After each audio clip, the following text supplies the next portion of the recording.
जय मसीह की दोस्तों, प्रभु की नाम की महिमा हो। मैं मोहन साहब आपको इस बाइबल अध्ययन की सही शिक्षा में स्वागत करता हूं।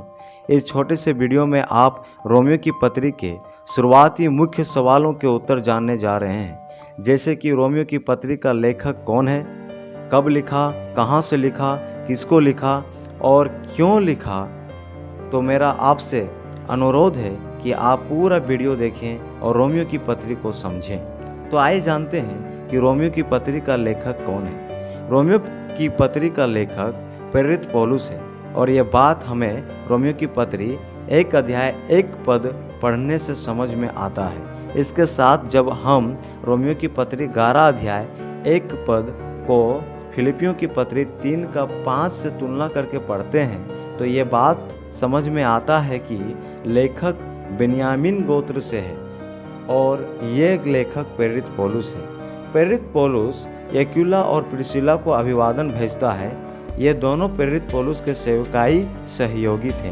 रोमियो की पत्री 16 अध्याय 3 पद को तुलना करके जब हम प्रेरितों के काम 18 का 2 पद पढ़ेंगे तो ये बात स्पष्ट समझ में आता है। रोमियो की पत्री 1 अध्याय 10 पद से लेकर 13 पद, 15 पद और 15 अध्याय के 22 पद से लेकर 32 पद को जब हम प्रेरितों के काम 19 अध्याय 21 पद से तुलना करके पढ़ते हैं तो समझ में यही आता है कि प्रेरित पौलुस रोम विजिट करने का आवश्यकता को उल्लेखित करता है। इससे यह बात स्पष्ट है कि इस पत्री का लेखक प्रेरित पौलुस है। आइए जानते हैं कि इस पत्री को कब लिखा गया है। इस पत्री को 57 से 58 एडी के लगभग में लिखा गया है और इसे कोरिन्थ शहर से लिखा गया है जब प्रेरित पौलुस अपने 3rd मिशनरी जर्नी में था। आइए जानते हैं कि ये पत्री प्रेरित पौलुस ने किसके लिए लिखा है। यह पत्री प्रेरित पौलुस ने सभी मसीही विश्वासियों के लिए लिखा जो रोम में थे। उसने किसी एक व्यक्तिगत रोम की कलीसिया के लिए नहीं लिखा, परंतु उसने पूरे रोम के कलीसियाओं के लिए लिखा, क्योंकि रोम में कई अनेक कलीसियाएं थीं। इसलिए वह रोमियो की पत्री 1 अध्याय 7 पद में कहता है, उन सब के नाम जो रोम में परमेश्वर के प्यारे हैं और पवित्र होने के लिए बुलाए गए हैं, हमारे पिता परमेश्वर और प्रभु यीशु मसीह की ओर से तुम्हें अनुग्रह और शांति मिलती रहे। ध्यान देने की बात यह है कि प्रेरित पौलुस के इस पत्री को लिखने से पहले कोई भी प्रभु यीशु के 12 प्रेरित रोम सुसमाचार प्रचार के लिए नहीं गया था, ना पतरस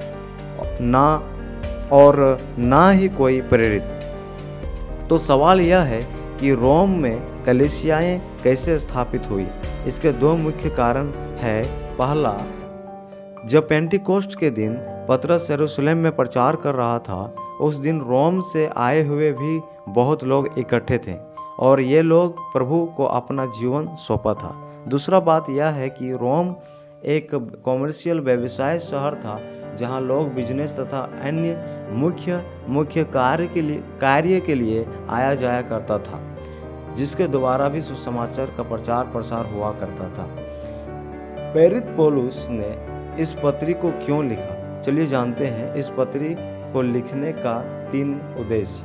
पहला, जैसे कि हम लोगों ने देखा कि प्रेरित पौलुस रोम विजिट रोम जाना चाहता था, परंतु कुछ कारणवश वो रोम विजिट करने में असक्षम था।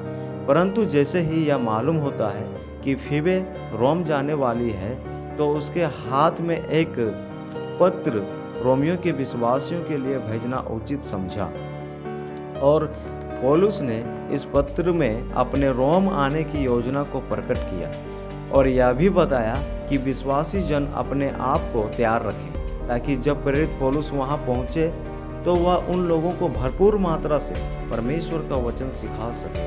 रोमियो की पत्री 1 अध्याय 10 से 13 पढ़ने से हमें इन बातों को समझ में आता है।